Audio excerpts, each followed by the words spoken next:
한 나라의 존망이 걸린 전투에서 단 한 번의 승리가 역사의 흐름을 바꾸는 경우가 있다. 살수대첩이 바로 그런 전투였다.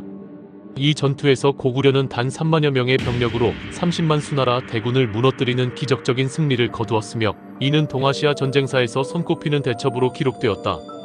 이 위대한 승리의 중심에는 을지문덕이 있었다. 그는 뛰어난 전략가이자 지략가로 단순한 정면 대결이 아니라 철저한 유인 전술과 기만 전술을 활용해 거대한 적을 무너뜨렸다. 그의 전술적 안목과 결단력은 고구려를 수나라의 침략으로부터 지켜냈으며 이후 동북아시아의 힘의 균형을 크게 뒤바꾸었다. 수나라는 왜 고구려를 침략했으며 어떻게 30만 대군이 단 3만의 고구려군에게 참패를 당한 것일까? 이제 고구려의 운명을 건 전투, 살수대첩의 전개를 살펴보자.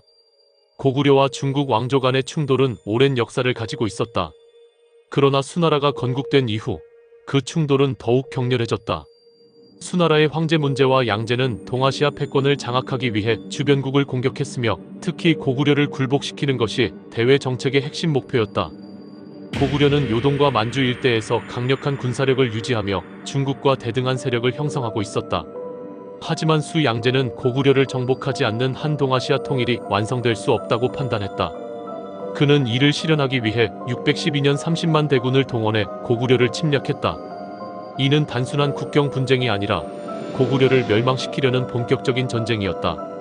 고구려 조정은 이에 대비해 강력한 방어 체계를 구축했다. 특히 을지문덕이 전쟁의 총지휘를 맡으면서 고구려는 단순한 방어전이 아닌 적을 철저히 지치게 하고 결정적인 순간에 반격하는 전략을 준비했다. 수나라의 침공이 시작되자 고구려는 이를 방어하기 위해 총력전에 돌입했다. 그러나 수나라군은 병력 면에서 압도적이었으며 요동성을 비롯한 주요 성들을 공격하며 진격했다. 이런 상황에서 고구려의 명장 을지문덕은 무모한 정면 대결 대신 철저한 유인 작전을 구사했다. 을지문덕은 요동성을 비롯한 주요 거점에서 방어전을 펼치면서도 수나라군이 너무 깊숙이 들어오도록 유도했다. 수나라군이 압록강을 건너 남하하자 을지문덕은 요동성과 평양성 등 주요 거점에서 강력한 저항을 펼쳤다. 그러나 그는 수나라군을 완전히 막아내기보다 일부러 방어선을 유지하다가 점차 후퇴하는 전략을 사용했다. 이를 통해 수나라군이 방심하게 만들었으며 더욱 깊숙이 고구려 영토로 들어오도록 유도했다. 수나라군이 계속 전진하자 을지문덕은 수 양제에게 시를 보내어 회유하는 전략을 펼쳤다. 그의 시에는 하늘에 이치는 변화무쌍하니 승리와 패배는 일정치 않다라는 문장이 포함되어 있었고 이는 수나라군을 혼란스럽게 했다. 수나라 장수들은 을지문덕이 항복하려는 것인지 아니면 다른 의도가 있는 것인지 판단하지 못하고 갈팡질팡했다. 을지문덕은 수나라군이 계속 전진하도록 만들면서 철저히 보급선을 차단했다. 장기간의 원정으로 인해 수나라군은 식량 부족과 병사들의 피로로 점점 지쳐갔다. 결국 수나라군은 목표였던 평양성 점령이 어렵다고 판단하고 퇴각을 결정했다. 고구려군이 계속 후퇴하면서 수나라군은 점점 깊숙이 고구려 영토로 들어왔다. 하지만 전진할수록 수나라군은 보급이 끊기고 병사들은 피로와 굶주림에 시달리기 시작했다. 그리고 마침내 을지문덕이 준비한 결정적인 전투가 시작되었다. 을지문덕은 수나라군이 퇴각하는 길목인 살수, 현재의 청천강에서 결정적인 반격을 감행하기로 결정했다. 철저한 매복 작전. 을지문덕은 살수를 건너려는 수나라군을 기습 공격하기 위해 강 주변에 매복군을 배치했다. 일부 병력은 퇴로를 차단하여 수나라군이 후퇴할 길을 완전히 막았다. 강을 건너는 순간을 노린 기습. 수나라군이 살수를 건너기 시작한 순간 고구려군이 강 양쪽에서 기습 공격을 감행했다. 수나라군은 강을 건너는 도중 공격을 받아 전열이 흐트러졌고 수많은 병사가 강물에 빠져 익사했다. 기습 공격에 패닉에 빠진 수나라군은 도망치려 했지만 이미 퇴로가 차단된 상태였다. 수많은 병사들이 강물에 휩쓸렸고 남은 병력은 고구려군의 맹렬한 공격을 받으며 대패했다. 살수에서 벌어진 전투에서 수나라군은 대부분이 전사하거나 익사했고 간신히 살아남은 병력만이 본국으로 도망쳤다. 30만 대군 중 살아 돌아간 병사는 불과 수천 명에 불과했다. 이는 동아시아 전쟁사에서 유례를 찾기 어려운 대참패였다. 살수대첩 이후 수나라 내부에서는 패전의 충격이 컸고 반란과 내분이 잇따랐다. 결국 618년 수나라는 멸망하고 당나라가 새롭게 등장하게 된다.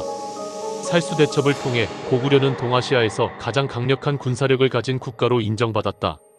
이후 고구려는 당나라의 위협에 대비하여 국경 방어를 더욱 강화하는 정책을 추진했다. 살수대첩은 단순한 군사적 승리가 아니라 한 국가의 존망이 걸린 전투에서 전략과 전술이 얼마나 중요한지를 보여주는 역사적 사건이었다. 을지문덕이 보여준 기만 전술과 유인 전략, 퇴로 차단 작전은 압도적인 병력 차이를 극복하고 승리를 이끌어낸 전형적인 사례로 남아있다.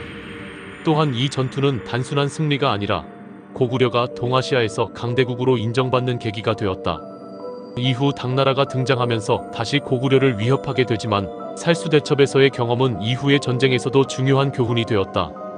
을지문덕이 없었다면 고구려는 수나라의 침략을 막아낼 수 있었을까? 살수대첩은 한 명의 전략가가 얼마나 큰 영향을 미칠 수 있는지를 증명하는 전투였으며 그의 지혜와 결단력이 없었다면 고구려의 역사는 완전히 달라졌을지도 모른다. 이제 결론에서 살수대첩이 오늘날 우리에게 주는 교훈을 살펴보자. 살수대첩은 단순한 전쟁의 승리가 아니었다. 이 전투는 한 나라의 운명을 바꾼 역사적인 승리였으며 압도적인 열세 속에서도 전략과 전술을 통해 강대국을 무너뜨릴 수 있다는 사실을 증명한 사건이었다.